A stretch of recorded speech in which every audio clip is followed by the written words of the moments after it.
చెప్పిందా చాలా మంది అడిగిండు. మరి మీరు అడ్డగోలు చెప్తున్నారు, అడ్డపోలు చెప్తున్నారు, ఎటువంటి అంటే చెప్తున్నాడు ఎక్కడికెళ్ళి ఇస్తారా అని అడిగింది. పేపర్లు అడిగింది.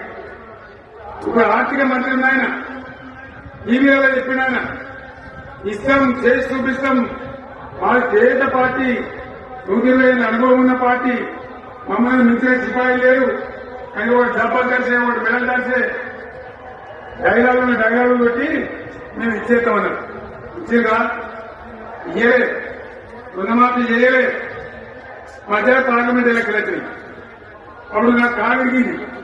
కొట్టుకుంటున్నాం అనుకుంటున్నాం, మళ్ళీ నేను బయలుదేరిన. ఆ దెబ్బకి ఏం చేసిండు, తెలంగాణలో ఎన్ని దేవుళ్ళు ఉన్నాయో అన్ని దేవుళ్ళు ఒట్టు పెట్టుకున్నారు. పెట్టిందా? బహిరంగ సభలలో ఆవిడ కూడా కాదు. ఇన్ని మాటలు చెప్పి ప్రజల్ని ఏమార్చింది. ఒక ఉచిత బస్సును పెడితే